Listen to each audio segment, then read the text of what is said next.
Hello friends, இன்னைக்கு நம்ம பார்க்க போகிறது ஜாப்பனியன் மீ சீரீஸான ஹெல் மோட் கேமர் சீசன் 1 எபிசோட் 10 தான் இன்னைக்குள்ள வீடியோவில் பார்க்க போகிறோம். ஷேர் ஸ்கில் கிடைச்சதுக்கப்புறமா மான்ஸ்டரை தனியாக அனுப்பிய டெய்லி நம்ம ஹீரோ ஹண்ட் பண்ணதுனால நம்ம ஹீரோ அதிகமாக லெவலப் ஆகி ஸ்ட்ராங் ஆகிருப்பான். ஸ்டோரியில் அது டேரெக்டாக காமிச்சிருக்க மாட்டாங்க, நம்மளா புரிஞ்சுக்கிற மாதிரி தான் இருக்கும். சரி வாங்க நம்ம வளவலன்னு பேசாமல் இன்னைக்குள்ள கதைக்குள்ளே போகலாம். இன்னைக்கு நம்ம பார்க்க போகிறது ஹெல் மோட் கேமர் சீசன் 1 எபிசோட் 10.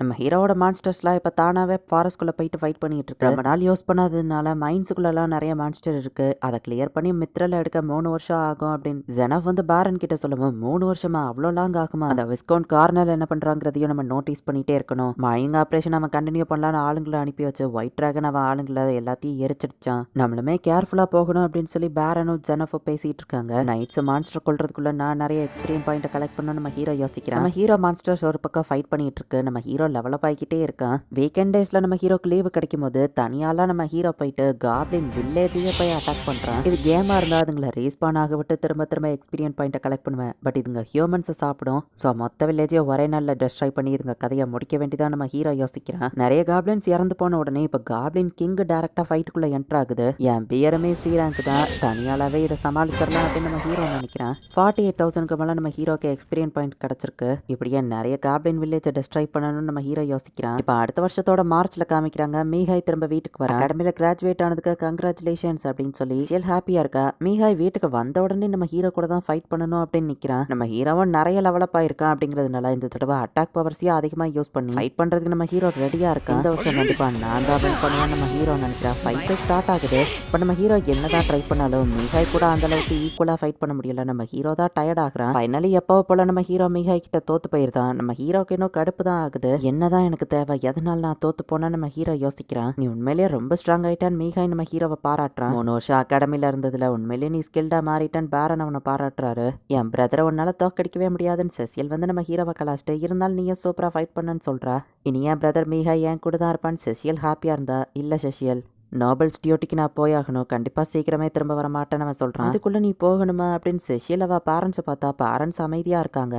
கவலைப்படாத, 3 வருஷத்துல திரும்ப வந்துருவேன் அப்படின்னு மீஹாய் சொல்றான். 3 வருஷம் ஆகுமான்னு செசியல் அளவே ஆரம்பிச்சிருந்தா. விஸ்கவுண்ட் கார்டல் வந்துட்டு 2 பசங்களுக்கு டேலண்ட் இருக்குல்ல அப்படின்னு கலாச்சிருப்பான். இப்பதான் நம்ம ஹீரோக்கு அது புரியுது. டேலண்ட்ஸ் இருக்கக்கூடிய நோபல்ஸோட பசங்க தான் இந்த நோபல்ஸ் டியூட்டிங்கிற ஏதோ ஒன்றுக்கு போயாகணும். அது மோசம் போல நம்ம ஹீரோ புரிஞ்சுக்கிறான். மீஹாய் இந்த நோபல்ஸ் டியூட்டிக்கு உடனே கிளம்பிட்டான். நம்ம ஃபேமிலி பேரை நீ காப்பாத்துவேன் நம்பிக்கை இருக்குன்னு பேரனோவா பேரண்ட்ஸும் சொல்றாங்க. டேலண்ட் எனக்கு பதில் செசியல் நீ தான் நல்லபடியா பாத்துக்கிடணும் அப்படின்னு சொல்லிட்டு மீஹாய் கிளம்புறான். ஒருவேளை நான் அதை கற்பனை பண்றேனோ அப்படின்னு நம்ம ஹீரோ எதையோ யோசிக்கிறான். ஹீரோக்கு இப்ப 10 வயசு ஆயிடுச்சு.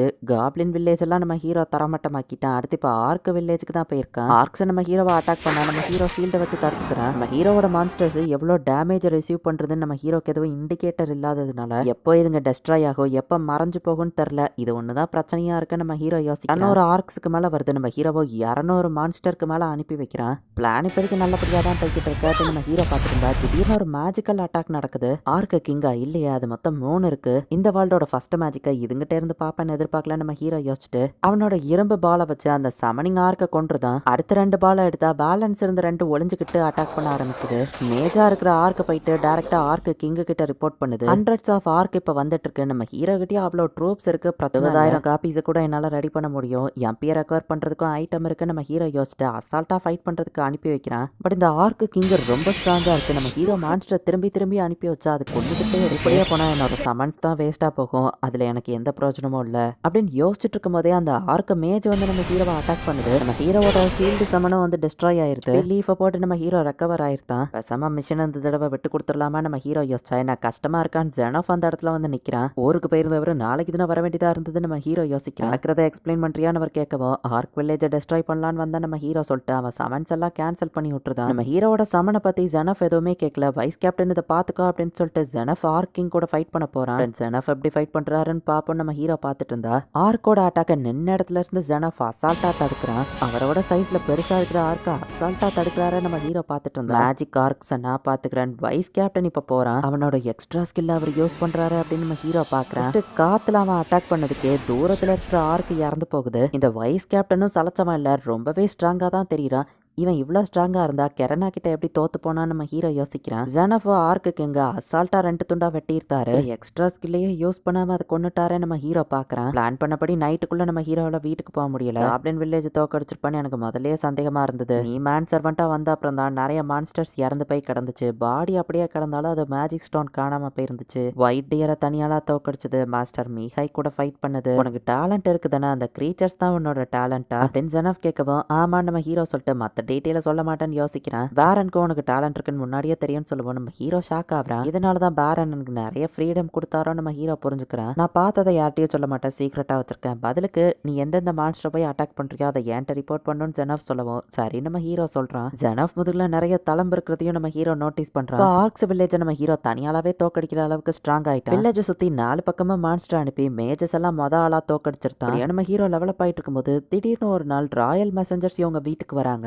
ராயல் மெசஞ்சர் எதுக்கு இங்க வந்திருக்கீங்கன்னு பேரன் கேட்கப்போ ஒரு லெட்டர் போய் அவங்க கொடுக்குறாங்க. பையனோட டைரி இது. பாரக்ஸ்ல இருக்கிற எல்லாரையும் டெய்லி நாங்க என்ட்ரி எழுத சொல்லுவோம். மிஷின் அவங்க பையன் நல்லபடியா முடிச்சு ரெஸ்ட் எடுக்கிறான்னு சொல்லுவோம். இதுக்கு வாய்ப்பே இல்ல, 6 மாசம் தானே ஆச்சு, அவன் இப்பதான் அகாடமி முடிச்சு வந்திருக்கான், அவனை ஃப்ரண்ட் லைன்ஸ்க்கு அனுப்பியிருக்கீங்கன்னு கேட்கவும் கிங் கிட்ட நான் இதை தான் ரிப்போர்ட் பண்ணணும்னு ஆசைப்படுறீங்களா, உங்க இழப்புக்கு சாரி அப்படின்னு சொல்லிட்டு ராயல் மெசஞ்சர் கிளம்புறான். அதெல்லாம் மீகாய் இறந்து போயிட்டான் அப்படிங்கறத தான் வந்து அவங்க சொல்லிட்டு போறாங்க. என் சிஸ்டர் பாத்துக்கோ நம்ம சொன்னப்போ அவன் கையில ஒரு நடுக்கம் தெரிஞ்சுது அப்படின்னா அது உண்மைதான் தெரிஞ்சுதான் மீகாய் போயிருக்கான் நம்ம ஹீரோ புரிஞ்சுக்க நடக்குதுங்கிறத அவங்க அப்பா செசியல் கிட்ட மட்டும் தான் சொல்லுவேன் அப்படின்னு சொல்றாரு. நோபல்ஸ் டியூட்டியோட ஒரு பார்ட் தான் இது அப்படின்னு அவங்க அப்பா எக்ஸ்பிளைன் பண்ண சாவறதுக்குன்னு தான் நம்ம எல்லாரும் அப்பா இதுக்காக இருக்குமா அப்படின்னு செசியல் அழுதுகிட்டே ஓடி இருக்கா. நோபல்ஸ் டியூட்டினா என்னது, ஏன் இந்த அளவுக்கு அது ரிஸ்கியா இருக்கு, ஏன் இதை இவங்க பண்ணணும்னு நம்ம ஹீரோ யோசிக்கிறான். ஆக்சுவலி இந்த பேரனுக்கோ கூட பிறந்த எல்லாருமே டேலண்ட் உள்ளவங்க, அவங்களுமே சின்ன வயசுலயே இறந்து போயிட்டாங்க. ராக்கெல் நம்ம ஹீரோட்ட பேசிட்டு இருக்கும்போது பார்த்தா செசியல் காணாம போயிருக்கா. அவன் ரோம்ல இருந்து கீழே இறங்கி தப்பிச்சு போயிட்டா நம்ம ஹீரோ நோட்டீஸ் பண்ணிட்டு நான் வீட்டை விட்டு வெளியே போய் தேடுறான். நம்ம ஹீரோ வெளியே போறான். இந்த இடத்துலயே இந்த எபிசோட் முடியுது.